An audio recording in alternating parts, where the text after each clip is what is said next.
Good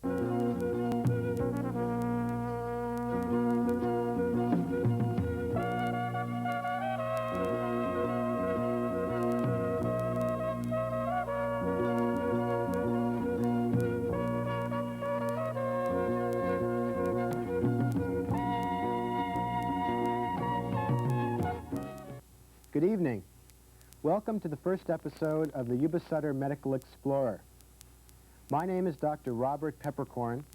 I'm a dermatologist at the Marysville Medical Clinic in Marysville, and I'll be serving as your host for the next several months as Channel 5 and I take you behind the scenes of the medical community of Yuba and Sutter counties.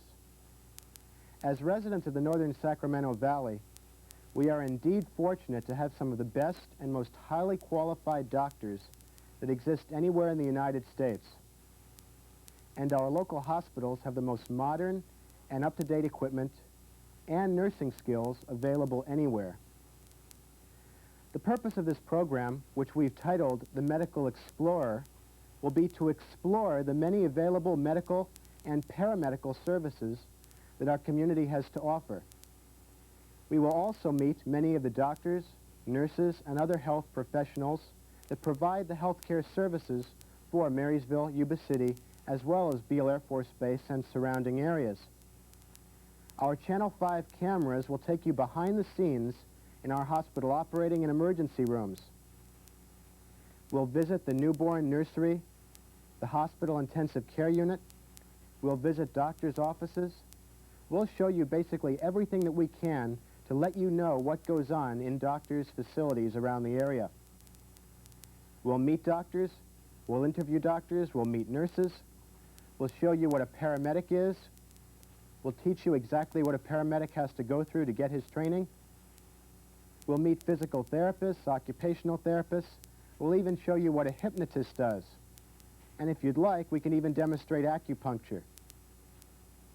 I'd like to invite you to write me at the Marysville Medical Clinic with your suggestions for areas and people that you'd like to see on this program. Please write to me and state whatever you'd like to see.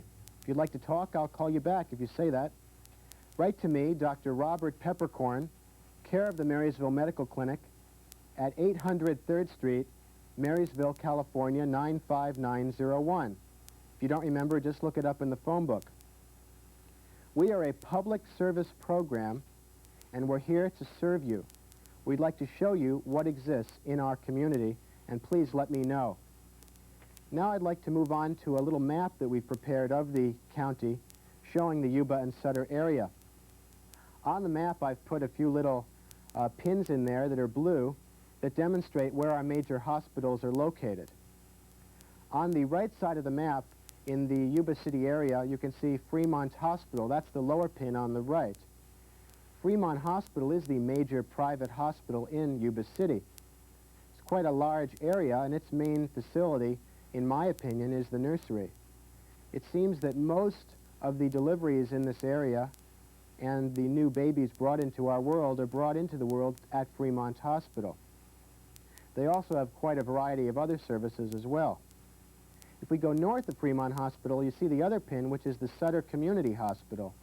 This is the county facility where patients go when they have difficulty finding other doctors in the community that will take care of them. This is a facility that will never turn down a patient. They have facilities in all different medical specialties, and if you have questions, you can call them, but we'll be taking you there as one of our programs. As in most communities, doctors tend to locate their offices as close to hospitals as they can. Doctors like to be quick in getting to the hospital. They like to be able to leave their office and within just a couple of minutes arrive at the hospital. And as we show you the community, you'll see that many offices are located in the immediate vicinity of the hospital. As we cross the river going into Marysville on the left side of the map, you can see a pin at the Rideout Hospital.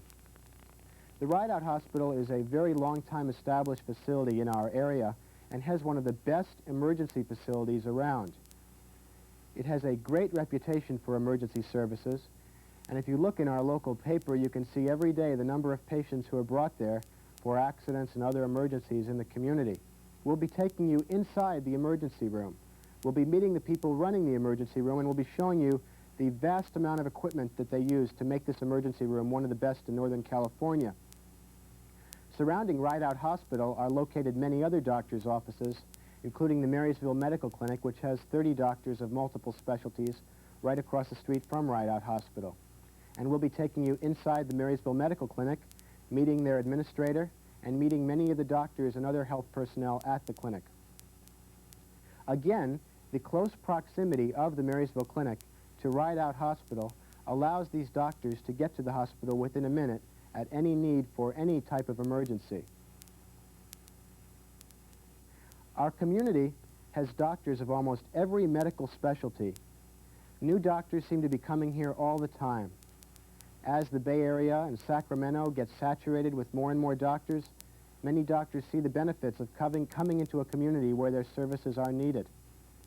I myself left the Stanford community to come to Marysville, where it was a pleasure to go into a community where people needed my services, and many other doctors will be doing this also as years go on from here.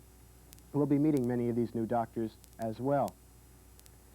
To show you some of these facilities, our cameras have explored the Medical Explorer. As I've said before, we will explore the community, and our cameras have explored the different facilities, and we'd now like to show you some of these facilities in the Marysville and Yuba City area. We begin our look at the area by starting out at Rideout Hospital in Marysville. Rideout was founded in 1907 by Mrs. Rideout, who was the wife of a pioneer banker. Originally, that family was part of the Donner Party. Hospital now has 128 beds and an extensive emergency unit. The emergency area really serves the Yuba-Sutter area and surrounding communities. There's also a 25-bed extended care center that you see here, which connects to the emergency facility. Emergency medical technicians and paramedics receive their training here at the Rideout Emergency Area, which is staffed to handle problems more than 7 days a week and 24 hours a day. Moving over to Fremont Medical Center in Yuba City, it's been founded since 1931, beginning as the Yuba City General Hospital. In 1954, the Fremont Hospital Corporation was formed, and in 1974, an extensive newborn intensive care unit was activated, making Fremont the major care unit for newborns in the Yuba-Sutter area. The hospital is a full-service hospital with many facilities available 24 hours a day. Across the street is the Fremont Medical Plaza, where many of the doctors in our community have their offices. Again, this was begun by the hospital, which sold the facility to the doctors now having their offices there. As we said earlier, doctors do like to have their offices located near the hospital. This allows them to get there within 20, 30 seconds if there's an emergency. It's quite pleasant to move right across the street to see their patients. Fremont Medical Plaza also has a drugstore for their patients. Unfortunately, the Sutter Community Hospital, as we heard last week on the news, will be shutting down soon. It won't be established to handle inpatients, but they will still be having their mental health facility there. It will be used as a walk-in clinic and appointment clinic for mental health problems, and information on that can be obtained there anytime. It used to serve for the patients of the community that could not find care in other areas. They will no longer be having their night and emergency services. Now to my home, the Marysville Medical Clinic. This is where I have my office, as do 29 and 30 to 30 other doctors. It's really an interesting facility with 30 doctors working together with centralized medical records, a centralized business office, which allows things to be very efficient. We see that it's quite a large facility, and patients seem to like it because they can move around from place to place. In other programs, we'll be moving to other areas. As we've shown you here, our cameras can take us throughout the community, and in future programs, we'll be using these cameras to take you inside these medical facilities. Stay with us now during this break, and we'll be back with our guests.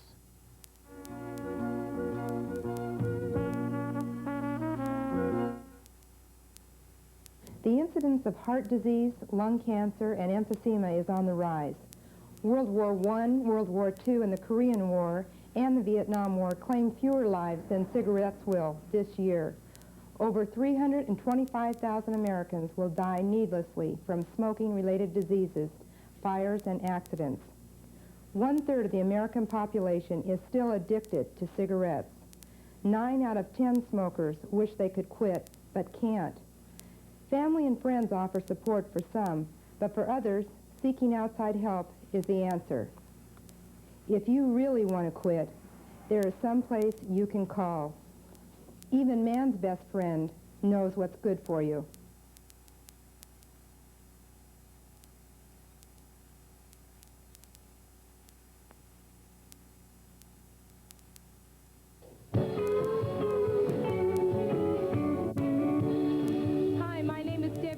And we'd like to invite you to New Life Celebration on Cable Channel 5, Monday at 7:30 and Fridays at 6. Come join us.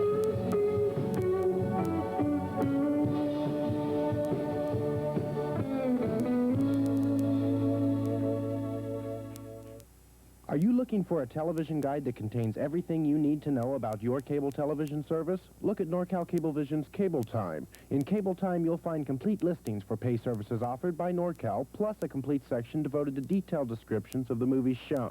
You'll get listings for ESPN, CNN, PTL, and the USA Cable Network. You get this plus a complete log of upcoming sporting events. NorCal Cablevision offers Cable Time for just $1.73 a month. Don't bother trying to find a television guide that compares with Cable Time. No one offers more complete listings for the NorCal Cablevision system than Cable Time. Subscribe today. My guests this evening are Dr. Earl Burky and Mr. Ed Ebey. Dr. Burky is the current president of the yuba-sutter Colusa County Medical Society, seated right next to me, and Mr. Ebey is the executive secretary of the yuba-sutter Colusa County Medical Society. Dr. Burky, Mr. Ebey, welcome to the Medical Explorer this evening. Thank you for being here. Thank you. Thank you. Dr. Burky, I'd like to begin by asking you to tell our audience a little bit about the purpose of the County Medical Society and what it can do for the community. The society has been here for a long time and has a very interesting history, and we've got records on it dating back into the 1800s. It's an organization of physicians who come together once a month, discuss medical problems in the community, get into scientific lectures once a month, and then as a sort of side function of it, try to provide some service functions in the community. I think probably one of the most useful functions that we perform is an answering service for newcomers to the community, or for that matter, old residents of the community that may need to find their way into the medical care delivery system.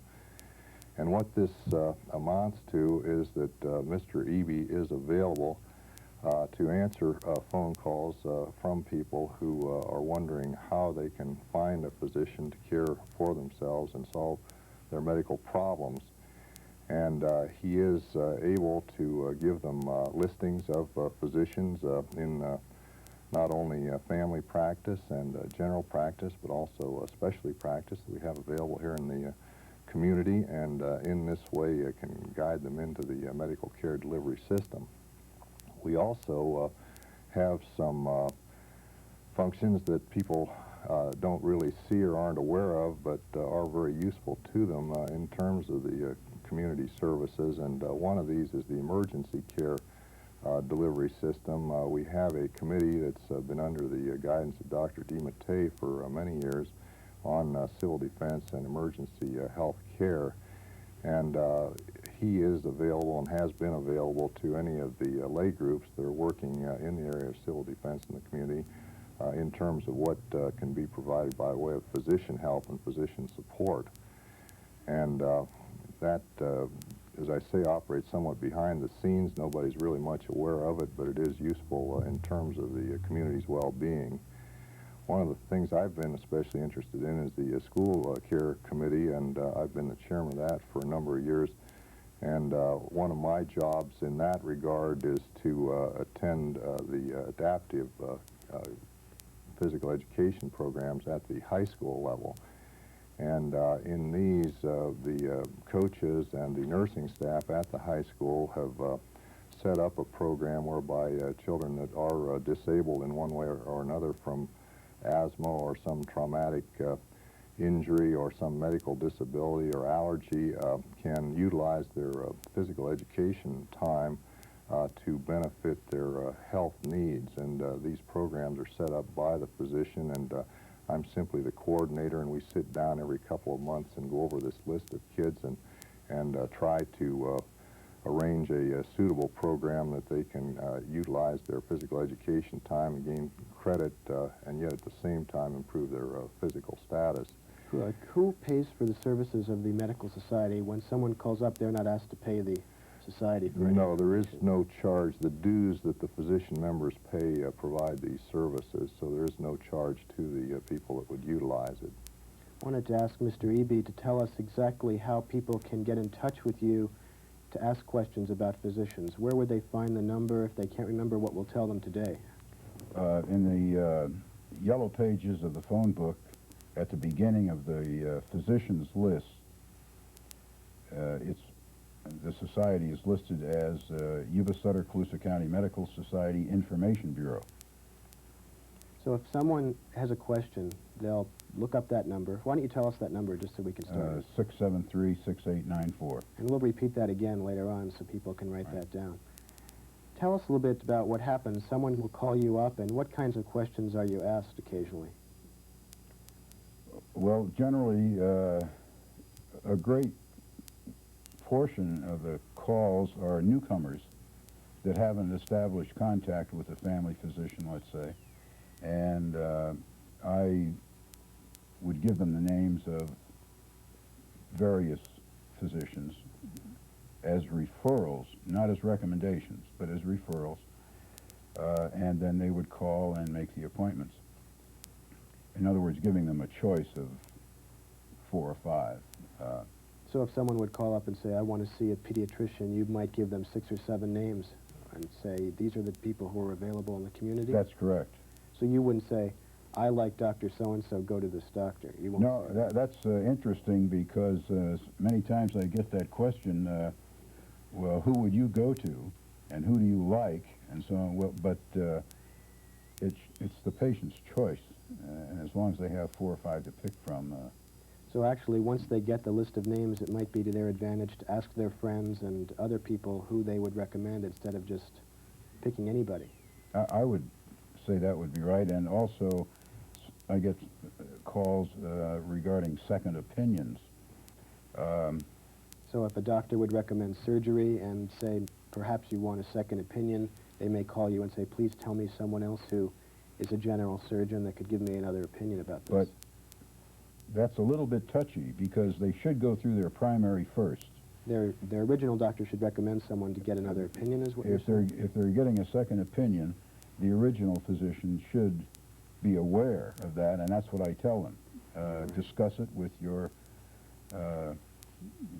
primary physician and tell him that you would like to get a second opinion. Dr. Burky, do people ever come to the medical society with complaints about doctors? Yes, they do, and we have a committee called the Grievance Committee that hears all of these complaints. And we do pay very careful attention to the complaints that people have, and we actually welcome those complaints. We feel that it helps us all to be better doctors if we're aware of what is making someone unhappy. And frequently people feel a little in awe of the physician or unwilling to say, I just really am not pleased with this or that aspect of the care. And it does provide an avenue that they can make a grievance complaint to our society. And as I say, we never ignore those. We explore them very carefully and get all the facts and gather them all together, and then at that point make recommendations. And I feel it's one of the very useful services that the society performs. It's somewhat of a negative thing, and it's unfortunate that we have to have it, but it is part of the service, and I think it's a very useful part. Now, are all doctors in the community members of the medical society? No, unfortunately, not all physicians are members. It's a matter of free choice, and percentage-wise, Ed, do you have any idea what percent of the physicians? I think probably 70%. In the 3 counties, we have approximately 135 physicians, and we have right now 82 active. Any idea? Does that compute? Sure. Is there any idea in your mind why some doctors wouldn't want to be members and others would? Well, I think one of the things, frankly, is financial. There is a cost factor. You do have to pay dues, and there is some expense involved. And then in this day and age, why frequently people don't want to take their time on their evening off to go and attend a meeting and discuss problems, and they'd rather stay home with their families. And it's understandable, but I do think that the society is very useful in its functions, and we, of course, are always encouraging everybody to join. I find it interesting that the doctors who are members are willing to spend their money to actually discipline themselves, to maintain the high standards of medical care that they want to have in the community. Yes, and I think that's something very much the credit of the organization. It's really quite a nice service. What hours, Mr. Ebey, can people call your number and get information about doctors?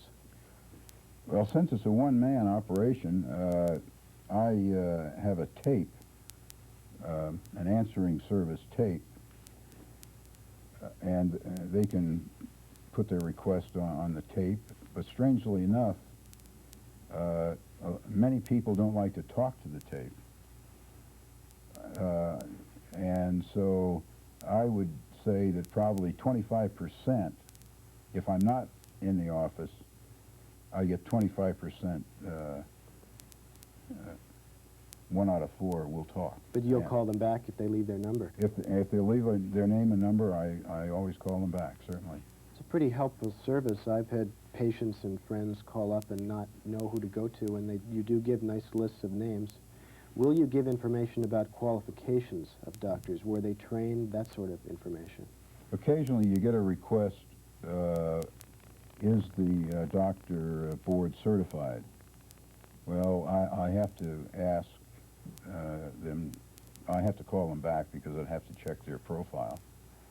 And I would tell them if they were board eligible or board certified. Sure. That brings up a point I wanted to discuss with Dr. Burky as well. The concept of board eligibility and board certified has a lot of people confused. Could you define for us exactly what's meant by board eligible and board certified? Yes, a physician becomes board eligible after completing a residency training past the basic MD training level.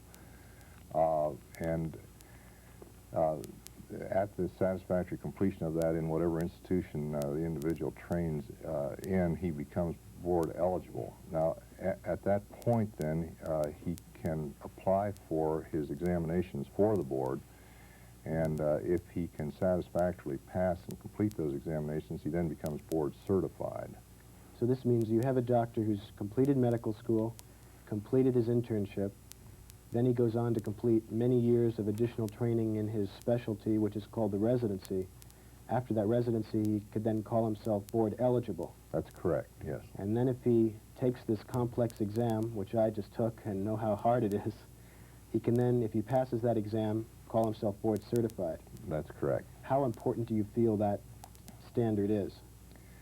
Well, I think for specialty practice that it's a good system, and I don't really have any quarrel with it. Practically everybody out practicing medicine now has the opportunity to qualify for a board, and I think it's a good thing and a nice thing. I think in terms of entering the mainstream of medical care that it's good yet to have a family doctor that you turn to and rely on, because this man will know in the subspecialty areas who is good and who's competent and who's trustworthy, and I think he can guide you in that. And I think it's perfectly well and good to go into the specialty areas as you need them, but I think it's always a good idea to have a family physician friend that will sort of guide you through the maze. And I think that's one of the useful things a society can do, is get people connected with family doctors and general doctors who can guide them through this rather confusing maze of medical care delivery. It appears in our community, with the large number of general practitioners, family practitioners, and the large number of specialists, that there's a very good relationship among them. This is a very nice medical community, I think, and I think we're very fortunate with considering the relatively small size of the communities, with the really quite expert care that's available here. Well, we're running out of time. I wanted to just ask you, do you have any other information you'd like to inform the community about regarding the Medical Society? Well, I might just add that we work in close harmony with the county medical society or the county health officers. We are available to them if they have any questions. Our present Sutter County health officer attends the meetings very frequently and attends our executive sessions, and we're glad to have the county health officers there because we do like to work in close harmony with county health delivery systems. And we do have a committee on county and public health matters as a member of the society.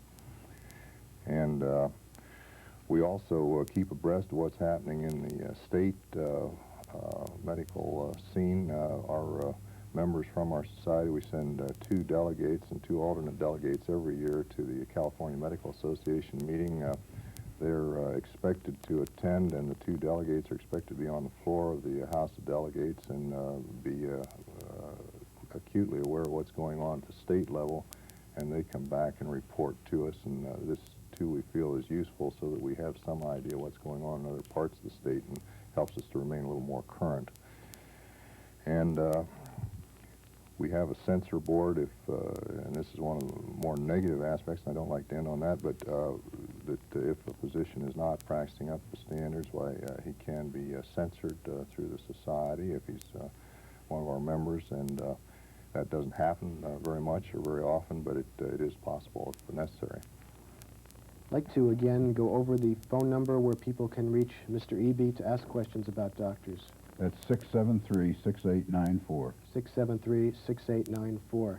And if you're not there, the recording machine will take a message, and you'll certainly contact them. Just to inform you more about our guest today, Dr. Burky is an orthopedic surgeon who's been in this community for 12 years at least now. Yes. And has quite a good practice and an excellent reputation. Mr. Ebey, what's your background? Primarily public education and administration, from which I'm retired. Oh, and now this is an extra bit of work for you here. Keeps you pretty busy. Keeps me busy. Right, the County Medical Society has monthly meetings, and Mr. Ebey really organizes and sets those up pretty well, too. Yes. I'd like to thank Dr. Burky and Mr. Ebey for being our guests tonight on the Medical Explorer. Thank you for coming over from the County Medical Society. In our next show, the Medical Explorer will take you behind the scenes of the Rideout Hospital emergency room. We will meet the emergency room paramedics, we'll meet the nurses who specialize in emergency medicine, and see some of the vast modern medical equipment that helps make the Rideout Hospital emergency room one of the best in Northern California. Thank you for joining us tonight on the Medical Explorer. I'm Dr. Robert Peppercorn, your yuba-sutter Medical Explorer. Have a good evening.